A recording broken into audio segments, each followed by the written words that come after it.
Thank you very much. As Jose indicated, I'm from the International Trade Union Confederation.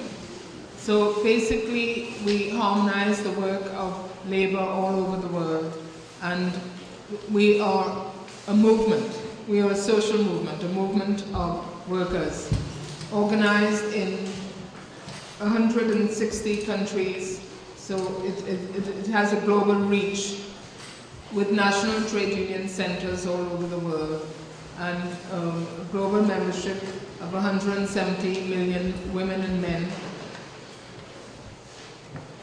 And we welcome this opportunity to have a space in terms of people's voices. We want to think about workers' voices and workers' struggles. In the current environment with the crisis, I think that's an important and a critical part of it. And if we think about all of the presentations that we've had so far, we see that the world of work is very much part of what we need to look at when we are looking at impacts on the crisis, because it's directly affecting workers, it's directly affecting incomes. And we started off with a situation in terms of global policy, which we've been calling the neoliberal agenda, which is essentially a system that is unjust towards ordinary people and unjust towards workers. And this has become worse. It's not as if we're suddenly into a situation that's terrible. The situation of income inequality has been part of the phenomenon of the neoliberal agenda. And over the years, when you're looking at statistics, you'll see that the share of wages in national income has either been stagnant in most countries or it has been declining. So that the whole agenda, which is very much, which prioritizes capital and profits, has been very negative in terms of workers and in terms of workers' interests. So the union movement needs to be together, needs to be strong, and needs to have a very good focus and a platform in terms of workers' rights, both the right to work and fundamental principles and rights at work. And we think that now more than ever, the strength of the union movement is absolutely critical to getting out of the crisis and to getting what we would call distributive policies, fair distributive policies. So as Jose mentioned, we feel it's a good idea to look at this both locally and globally. First of all, because of globalization and because of all of the interlinkages, the problem is global, the crisis is global. So you need a global framework to deal with it. And you also need to be very strategic in terms of linking local movements and local initiatives to global responses. And I think this is an important part of what we need to do, starting off with just today's voices, people's voices, local situations, looking at what is happening locally, and getting a good sense of what are the vectors that are influencing our countries. You know, where a few years ago with the Asian crisis, they managed to contain it, and so it was limited to the Asian countries. There was some contagion effects in Russia, and then some contagion effects in Latin America, particularly Brazil and Argentina. Now we're in a situation, first of all, where the crisis started in the United States, and then you have a number of vectors that are just spreading the crisis, and the effects are just, you know, terrible in the developing countries.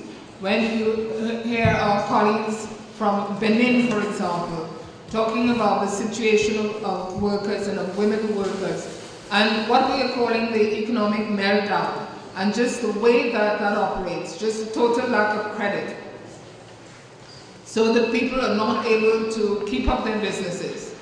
So the businesses fail. Then there is just not enough income.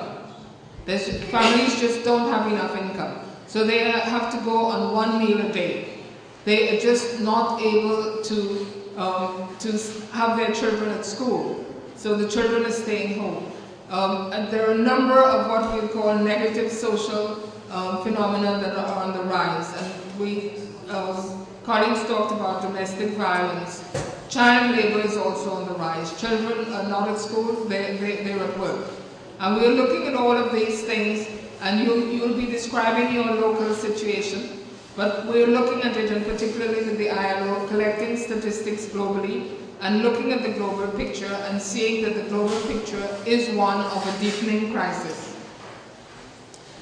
And even though, the capitalists and the private sector and others, they would love to know that the crisis is over and they can be back to business as usual. And so that's the story going around right now from some statistics coming out of the OECD, that we are close to the bottom of it. And as from then, we'll start going up. And even if that is the case, we know that the employment situation is quite stark, and employment always takes a longer time to recover, even when the the GDP growth is picking up, employment is going to take a longer time.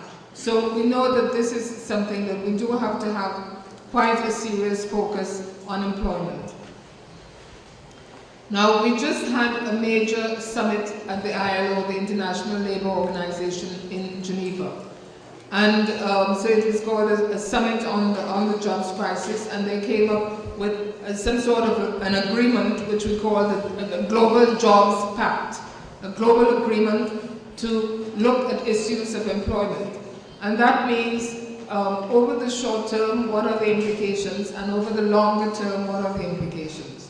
So over the short term, because there is an emphasis on stimulating economies, so no longer, at least right now, no longer the supply-led growth by capitalizing industries and capitalizing banks and so on, even though that's happening. We think that should not be. But the idea of stimulating the economy, stimulus packages, the idea ought to be stimulating the economies directly towards people so that they can spend, and that will be the best way to jumpstart the economy. And so we have a focus on the fact that stimulus packages should be well designed to stimulate the economy.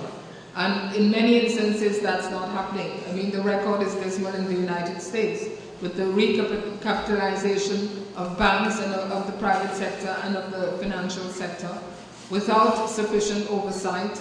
And so issues of executive compensation has continued. Issues like just the lack of availability of credit for small businesses, despite the fact that that banks and financial institutions are being recapitalized through stimulus packages. So what we want to do in terms of a global labor union movement is to emphasize the importance of the kinds of mechanisms that would lead to fair distribution of resources. So stimulus packages should go towards ordinary working people eventually, all different kinds of measures. You can have cash transfer measures through special job creating schemes.